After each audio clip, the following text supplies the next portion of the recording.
Ladies and gentlemen, welcome into another The First Descendant video. My name's Sergeant Moose, and today, guys, we're going to be making a video a little bit different than our typical build videos, but I want to talk a little bit more about how the First Descendant is right now, the future of it, and, you know, some things that I'd like to see down the road in the future of the game, too. So, I am a beta, alpha, whatever you want to call it, day one player of the First Descendant. I put thousands of hours into this game, and, you know, and I can see how the game is kind of shaping, and, you know, some things that I think would be good for long-term viability for the game as well that we're going to talk about. So, we do know the Void Erosion Purge just came out, of course, with this season, and we just most recently got the level 21 through 30 Void Erosion Purge, and with a lot of the community, this has not settled very well in terms of content. I've been seeing a lot of YouTube videos of folks talking about this content, you know, claiming that it appeases to the, you know, the 1% of the player base, and it's causing the game to lose a lot of players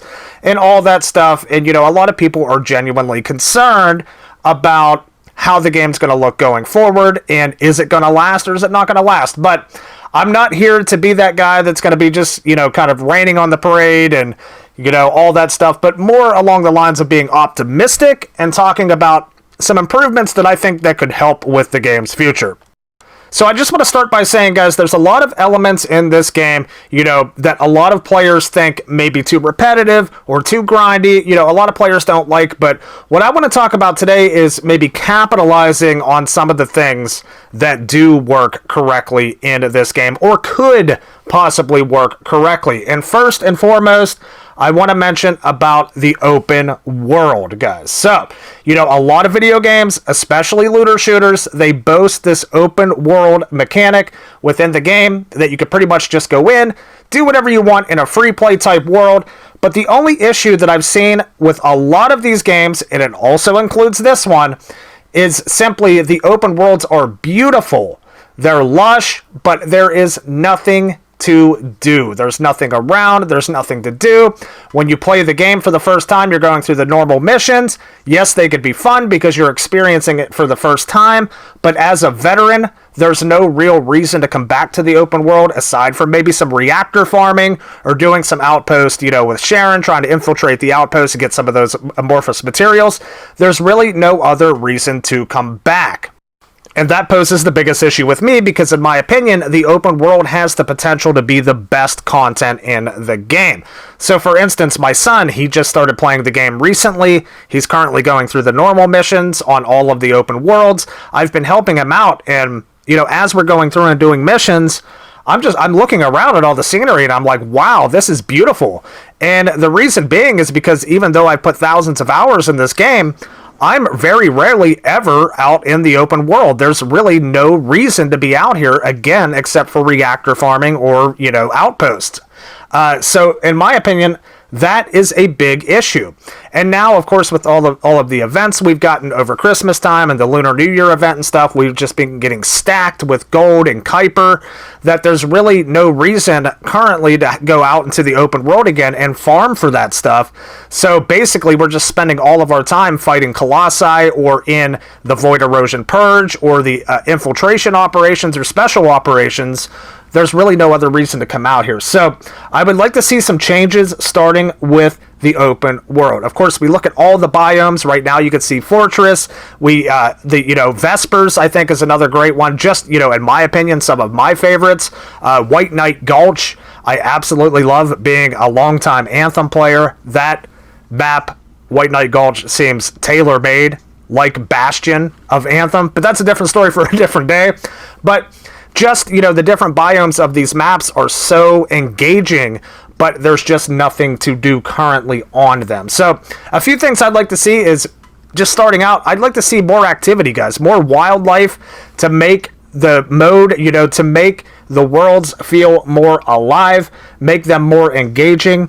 I would also like to see more public events, you know, events on timers. And I go back to Destiny here because I was a big Destiny player as well.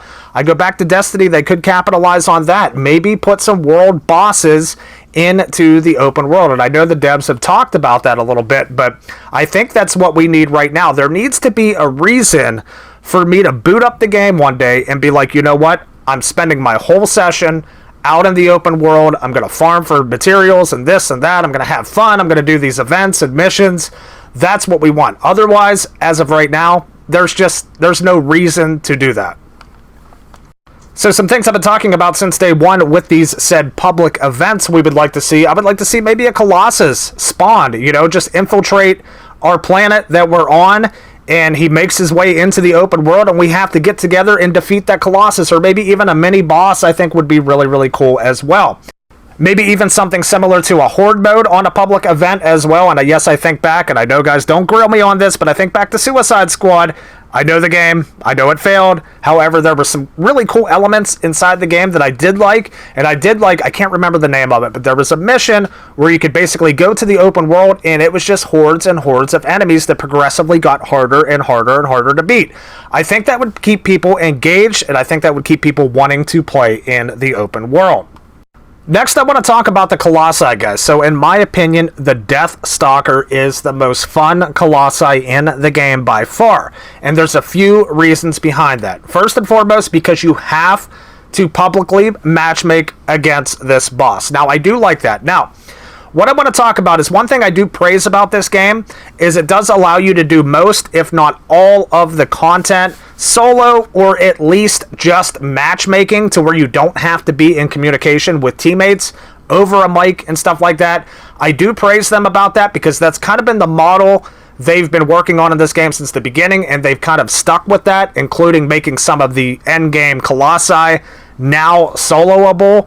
But I do like the Death Stalker, and the reason being is because, yes, it does have mechanics, but it has mechanics to an extent that you don't have to communicate directly with your teammates. Everybody can kind of figure out what they're doing. They know to go to the circle with the statue that's not looking at you and stand in it, and you're going to stay alive. You can do damage to the boss, all that stuff. Very simple mechanics, but still mechanics that have to be done nonetheless. I think the Death Stalker does that the best out of any Colossi that was ever implemented in this game, and I would like to see them capitalize that on that as well. Now, staying on topic of the Colossi, guys, I've been hearing a lot from the developers talking about mega dungeons and all that cool stuff coming into the game. However, in my idea of a mega dungeon, I think of, ideas of like strikes from Destiny. Again, I know we're referencing a lot of Destiny here, but they did it right. I would like to see content similar to a strike in this game. Basically, go through different areas, kill all the mobs, and then have an end game boss. I know we do have stuff like that with the infiltration operations right now, but as it sets, the infiltration operations are extremely fast.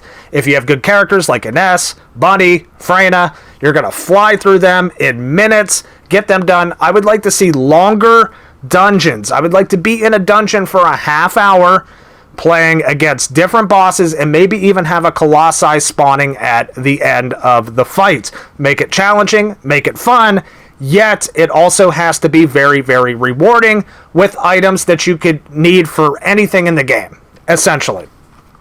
Now that brings me to the 400% infiltration operations, guys. Talking about these operations, I think these are the most fun content ever put in the game. The 400% infiltration operations. Now, I want to see them, of course, capitalize on that as well. Going back to these strike-type missions we talked about with the Colossi at the end, I would like to see mobs and waves of enemies like the 400%. Also, with the Colossi at the end, really makes you think about your builds a little bit, because not only would you need to have a mobbing build, but you would also have to factor in a Colossi build as well with your character, a hybrid build, different builds like that. I think would be a lot of fun, keep people engaging, because in my opinion, as opposed to having just giant meat shields that you have to just blow your entire mag and your gun through, I like the idea of more enemies on the screen at the same time. I'm a big mobbing fan as opposed to over Colossi in this game. That's just my opinion personally. But I think with this kind of combination in a strike-type mode, I think it would appease to everybody on both sides of the player base. With all of that said, guys, I just wanted to kind of share my own opinions on what I've seen from this game. And, being somebody that's been involved in looter shooters for the past 12 years now, some of the changes that I think would be good for quality of life. They seem pretty simple, just some minor tweaks to some of the content. Of course, you know, a lot of players are going to think there's going to be needed more than that as well, but I think this would be a good stepping stone, a good start to get players more engaged, more fun. But again, I think we got to focus a lot on this beautiful open world that we have.